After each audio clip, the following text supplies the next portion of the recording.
बहुत समय पहले की बात है। काशी नगरी में एक बहुत ही ज्ञानी ब्राह्मण ज्योतिषी रहता था।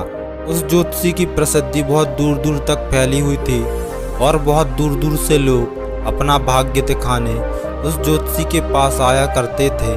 वो ज्योतिषी बहुत ही ज्ञानी और ज्योतिषाचार्य था। दूर से पढ़कर लोगों को यह बता देता था कि तुम्हारे भाग्य में क्या लिखा है।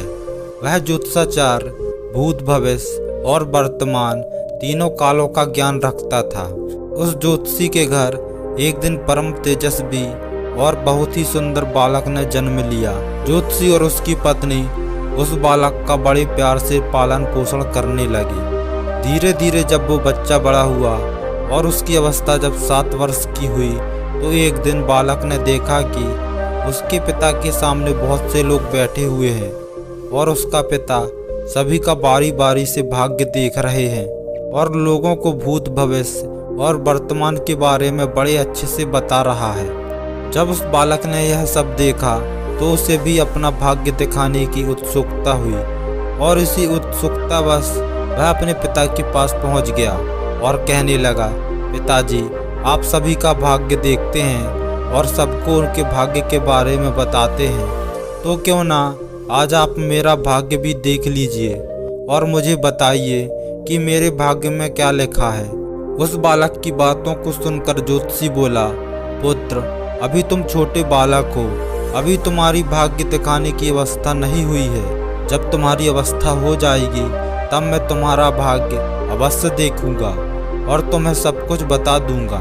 जब वह बालक अपने पिता के ऐसे वचनों को सुनता है तो उसके मन में थोड़ा सा दुख होता है और दुखी मन से वापस अपने घर में अपनी माँ के पास लौट जाता है। धीरे धीरे समय बीता।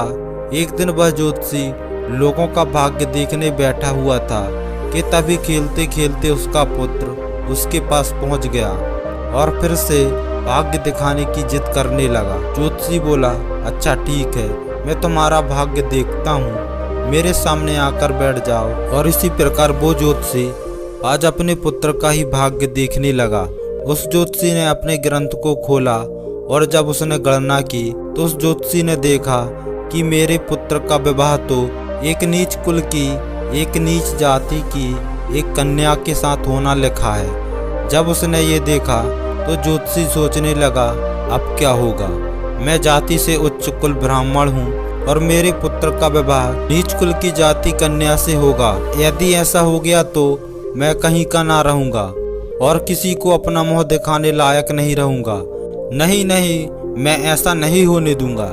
जब मैं भाग्य देख सकता हूँ तो मैं भाग्य को बदल भी सकता हूँ। जब उस ज्योतिषी ने कुछ और गहराई से उस ग्रंथ को देखा और उसकी गणना की तो उसे पता चला कि इसी गंगा के किनारे 50 कोस दूर एक मछुआरा परिवार रहता है और उस परिवार में अब तक 5 पुत्रियों का जन्म हो चुका है और जो मछुआरे की 5वें नंबर की संतान है, जिसकी अवस्था मात्र 6 माह की है और जिसका नाम उस मछुआरे ने चंद्रमुखी रखा है। मेरे पुत्र का विवाह उसी लड़की से होगा, ऐसा मेरे पुत्र के भाग्य में लिखा है।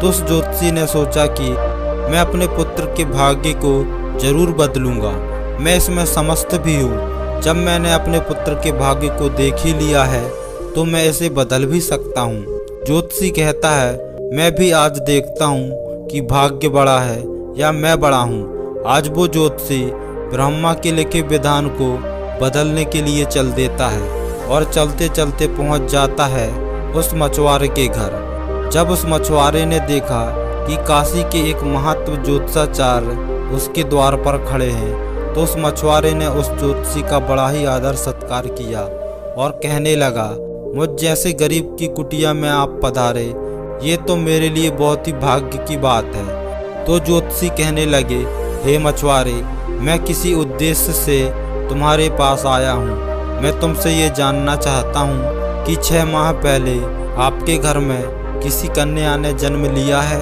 तो मछुआरा बोला, हाँ महाराज, 6 महीने पहले हमारे घर एक पुत्री ने जन्म लिया है।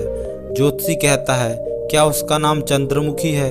तो मछुआरा बोला, जी महाराज, सत्य कहा आपने, मैंने ही अपनी पुत्री का नाम चंद्रमुखी रखा है, क्योंकि उसके चेहरे पर चंद्रमा के समान सुंदरता है, इसी कारण मैंने उसका नाम चंद्रमुखी रखा है। फिर ज्योतिषी कहता है, देख मछुआरे, मैं तो त्रिकालदर्शी हूँ। मैं तो इस रास्ते से जा रहा था तो मैंने देखा कि तुम पर तो घोर संकट आने वाला है।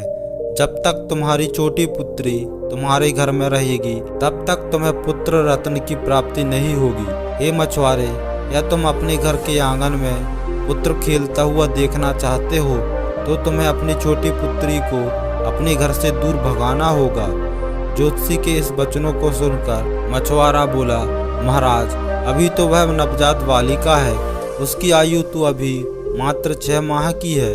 मैं उसे ऐसी हालत में कहाँ छोड़ सकता हूँ। तो ज्योतिषी कहने लगा, देख मछुआरे, जब मैं तुम्हें ये बता सकता हूँ तो मैं तुम्हारी सहायता भी कर सकता हूँ। मेरी कोई पुत्री नहीं है, तुम एक काम करो, तुम अपनी इस कन्या को मुझे दे दो। मैं इसका पालन पोषण करूँगा और जब ये बड़ी हो जाएगी तो मैं अच्छा सा वर ढूंढकर इसका विवाह भी कर दूंगा। आज वो मछुआरा पुत्र की लालसा में अपनी नवजात पुत्री को उस ज्योतिषी को दे देता है।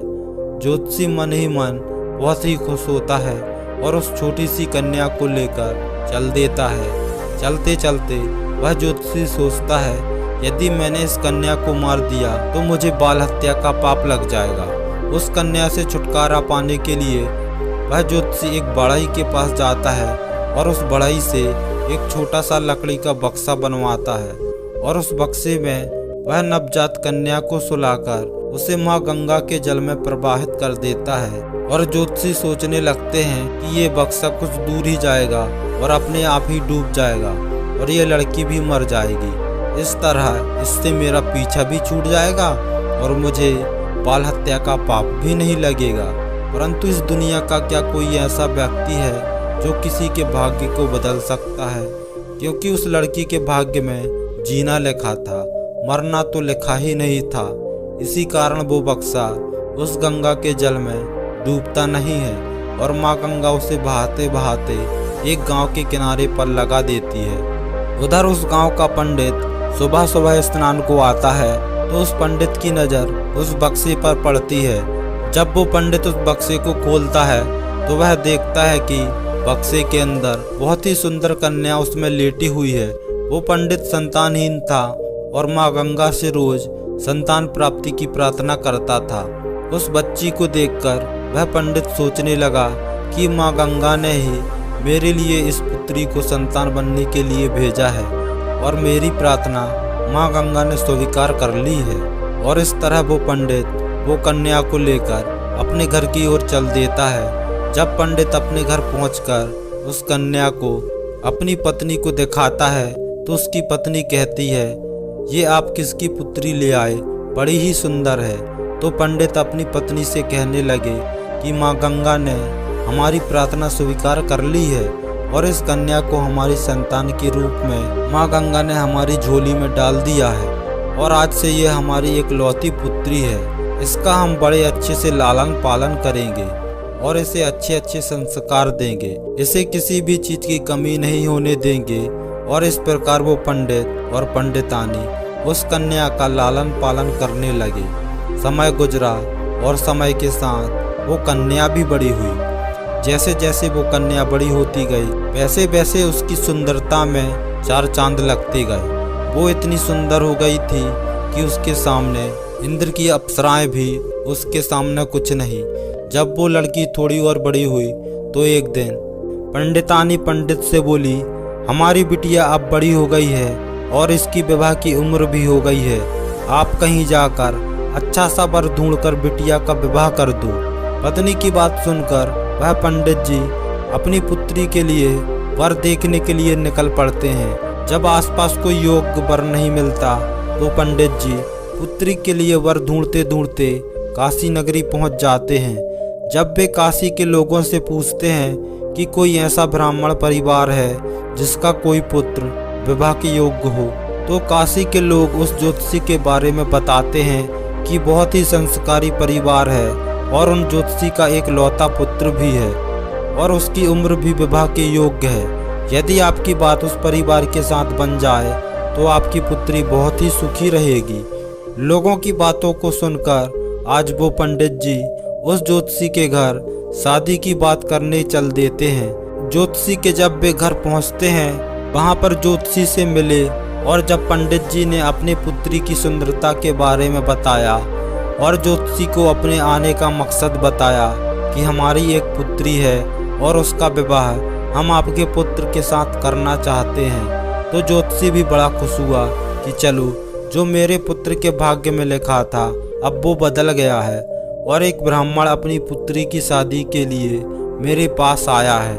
वह ज्योतिषी उस पंडित की उस बिटिया से शादी करने के लिए तैयार हो जाता है और फिर विवाह का समय भी निश्चित हो जाता है और वो दिन भी आ जाता है जिस दिन पंडित की पुत्री और ज्योतिषी के पुत्र की शादी होनी होती है। आज वो ज्योतिषी अपने पुत्र की बारात लेकर उस पंडित के गांव की तरफ चल देता है और सोचता जा रहा है कि मैंने अपने पुत्र का भाग्य बदल दिया। मैंने जो शास्त्रों का अध्ययन किया है उसके कारण मुझ में वो क्षमता है जिससे मैं आज अपने पुत्र का भाग्य बदल दिया। लेकिन ज्योतिषी को नहीं पता था कि भाग्य का लिखा कोई नहीं मिटा सकता। जो लिख गया वो अटल और अमर है। जैसा जिसके भाग्य में लिख गया वैसा होकर ही रहता है। चाहे कोई जितना भी जतन कर ले, लेकिन भाग्य का लिखा कोई नहीं मिटा सकता। आज इस तरह का संयोग बनकर उसी मछुआरे की कन्या पंडित की कन्या बनकर उसी ज्योतिषी के पुत्र से विवाह करने के लिए तैयार हो रही है, जिसे उस ज्योतिषी ने पानी में बहा दिया था। आज इस तरह वो ही मछुआरे की पुत्री का विवाह उस ज्योतिषी के पुत्र के साथ हो जाता है और वो कन्या उस ज्योतिषी के घर आ जाती है। ज्योतिषी का पुत्र सुंदर सी पत्नी पाकर खुश था। पंडित की पुत्री सुंदर सा पति पाकर खुश थी और ज्योतिषी इस बात से खुश था कि मैंने अपने पुत्र का भाग्य बदल दिया। एक दिन किसी कार्य से उस ज्योतिषी के पुत्र को काशी से किसी काम से बाहर जाना पड़ता है। एक दिन वो ज्योतिषी महाराज अपने ग्रंथ की गणनाओं में लगे हुए थे, तभी उसकी पुत्र वधू अपने ज्योतिषाचार्य के लिए चाय लेकर पहुंची। पुत्र वधू को आया देख उस ज्योतिषी ने अपना ग्रंथ बंद किया और पुत्र वधू के हाथ से चाय ले लिया और फिर आराम से चाय पीने लगे। कुछ सप्ताह बाद चंद्रमुखी बोली, पिताजी आप सभी का भाग्य देखते हैं, आज मेरा भी भाग्य देख के मुझे बताइए कि मेरी पहली संतान पुत्री होगी या पुत्र होगा। ज्योतिषाचार्य ने चाय खत्म की और अपनी पुत्र वधू का भाग्य देखने लगे। अपनी पुत्र वधू का भाग्य देखकर उस ज्योतिषी के पसीने ही छूटने लगे। उस ज्योतिषी ने देखा कि ये तो वही मछुआरे की लड़की है जिसे मैंने मारने के लिए गंगा में प्रवाहित कर दिया था। फिर ये मेरे घर में मेरे पुत्र की पुत्र वधू बनकर कैसे आ गई। वो ज्योतिषाचार्य उस चंद्रमुखी से बोला कि पुत्री, तुम अपने पिताजी की एक लौती पुत्री ही हो ना। तो वह कन्या बोली, जी पिताजी, मेरे असली माता पिता तो बड़े दुष्ट थे। उन्होंने मुझे 6 माह की अवस्था में ही गंगा में प्रवाहित कर दिया था और जो मेरे माता पिता हैं, इन्होंने मुझे नया जीवन दान दिया है। जिस दिन से मुझे नया जीवन दान मिला तब से यही मेरे माता पिता हैं। जब उस ज्योतिषाचार्य ने यह पक्का पता कर लिया कि यह वो ही मछुआरी की पुत्री है, तो ज्योतिषी ने चंद्रमुखी से छुटकारा पाने के लिए एक सुझाव निकाला और चंद्रमुखी से बोला, बेटी तुम पहली संतान एक पुत्र पाना चाहती हो तो मेरे साथ तुम्हें समुद्र में चलना होगा। जब वह ज्योतिषी और कन्या समुद्र पहुंचे तो ज्योतिषी ने अपने हाथ से एक अंगूठी निकाली और उस अंगूठी को दिखाते हुए उसे समुद्र में फेंक दिया और चंद्रमुखी से कहा, बेटी जिस दिन तुम्हें ये अंगूठी मिल जाए उस दिन ही तुम अपने घर आ सकती हो, और अगर ये नहीं मिली और तुम अपने पिता के घर गई तो तुम अपने पिता को खो दोगी, और अगर बिना अंगूठी के मेरे घर आई तो तुम अपने पति को खो दोगी। इसलिए तुम्हें तब तक कहीं नहीं जाना है जब तक ये अंगूठी तुम्हें मिल ना जाए। तुम मेरे वचनों को मानोगी तो तुम्हें अवश्य ही पुत्र की प्राप्ति होगी और तुम्हारा भाग्य भी जग उठेगा। और ऐसा कहकर वह ज्योतिषी चंद्रमुखी को समुद्र के किनारे छोड़कर अपने घर वापस आ जाता है। चंद्रमुखी ने काफी प्रयास किया लेकिन अंगूठी नहीं मिली। जब अंगूठी नहीं मिली तो वह बेचारी एक रास्ते की तरफ चल दी, क्योंकि ना अब वो अपने पिता के घर जा सकती थी और ना ही अपने पति के घर जा सकती, क्योंकि ज्योतिषी ने उसे ऐसा पाठ पढ़ा दिया था कि तुम अपने पिता के घर गई तो अपने पिता को खो दोगी, और बिना अंगूठी के मेरे घर आई तो अपने पति को खो दोगी। तो चलते चलते जब वो थोड़ी आगे बढ़ी तो सामने से एक राजपूत परिवार आता हुआ दिखाई दिया जो अपने गांव की तरफ जा रहा था। जब उस राजपूत परिवार ने उस लड़की को देखा तो कहने लगे कि बेटी, इस दियाबान जंगल में तुम कैसे घूम रही हो? यहाँ तो बहुत से खतरनाक जानवर रहते हैं। तो वह कन्या बोली, क्या बताऊँ, मैं विपत्ति की मारी हूँ और अब मेरा कोई नहीं है। तो वह राजपूत परिवार बोला, बेटी, चाहो तो तुम हमारे साथ चल सकती हो। और जब चंद्रमुखी ने उस परिवार की बातों को सुना तो चंद्रमुखी उनके साथ जाने के लिए तैयार हो गई। और इस तरह उस राजपूत परिवार ने चंद्रमुखी को अपने घर में खाना बनाने के काम में रख लिया। जो राजपूत परिवार का मुखिया था वो उस ज्योतिषाचार्य का बहुत ही घनिष्ठ मित्र था।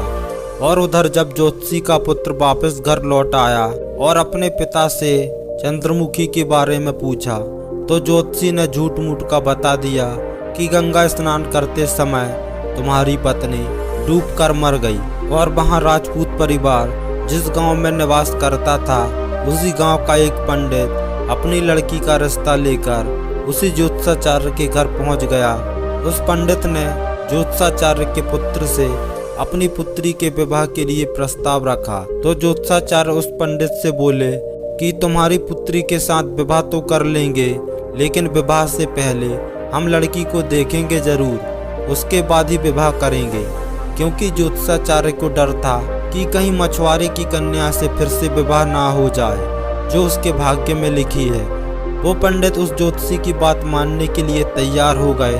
अब ज्योतिषाचार्य अपने पुत्र के लिए लड़की देखने को उस पंडित के गांव की ओर चल दिए। और उधर जो अंगूठी ज्योतिषाचार्य ने समुद्र में फेंकी थी उसे एक मछली ने निगल ली थी। एक दिन किसी मछुआरे ने समुद्र में जाल फेंका तो वह मछली उसके जाल में फंस गई। वो मछुआरा पकड़ी हुई मछलियों को बेचने के लिए वहीं पहुंच गया जहां वो राजपूत परिवार रहता था।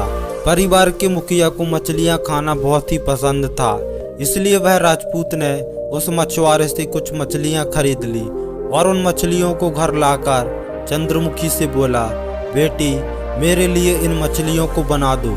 और जब चंद्रमुखी ने उस मछली को काटा तो उस मछली के अंदर से वही अंगूठी निकली जिसे ज्योतिषी ने समुद्र में फेंकी थी। जब चंद्रमुखी ने उस अंगूठी को देखा तो वह उस अंगूठी को पहचान गई और उसे पाकर बहुत खुश हो गई। और वहाँ ज्योतिषी अपने पुत्र को लेकर पंडित के गांव पहुंचा तो अपने बेटे से बोला कि पुत्र, इस गांव में हमारे एक घनिष्ठ मित्र रहते हैं, पहले हम उनके पास चलते हैं, फिर उसके बाद तुम्हारे लिए लड़की देखने पंडित के घर जाएंगे। तो उसके पुत्र ने कहा, पिताजी, जो आपको सही लगे वैसा आप करिए। ज्योतिषाचार्य उस राजपूत के घर पहुंचा। राजपूत ने जब अपने मित्र ज्योतिषाचार्य को आते हुए देखा तो वह बहुत ही खुश हुआ और उनका बहुत ही आदर सत्कार किया। आदर सत्कार करने के बाद अपने पास बिठाया और उसने चंद्रमुखी को आवाज दी, बेटी, हमारे मित्र आए हैं, जरा उनके लिए पानी पत्ता का इंतजाम करो। जब चंद्रमुखी पानी लेकर आई, चंद्रमुखी ने ज्योतिषी को देखा और ज्योतिषी ने चंद्रमुखी को देखा। और जब ज्योतिषी के पुत्र ने चंद्रमुखी को देखा तो कहने लगा, पिताजी, आपने मुझसे झूठ क्यों बोला कि चंद्रमुखी मर गई है? मेरी पत्नी तो जिंदा है और मेरी पत्नी जिंदा है ये आप जानते हैं, और ये जानते हुए भी आपने मेरा विवाह किसी अन्य से कराने की कैसे सोची? तो वह ज्योतिषी बोला, पुत्र, मैं भटक गया था। मैं विधाता के लिखे भाग्य को बदलने के प्रयास में इतने नीच कर्म कर बैठा कि कुछ पूछो ही मत। और उसने पूरी कहानी सबको सुना दी और कहने लगा, मुझे अपने शास्त्र विद्या पर कुछ ज़्यादा ही घमंड हो गया था, जो विधाता के लिखे को मिटाने चला था। मैंने लाख कोशिश की, लेकिन हुआ वही जो तेरे भाग्य में लिखा था, और जिसका जैसा लिखा होता है वह होकर ही रहता है।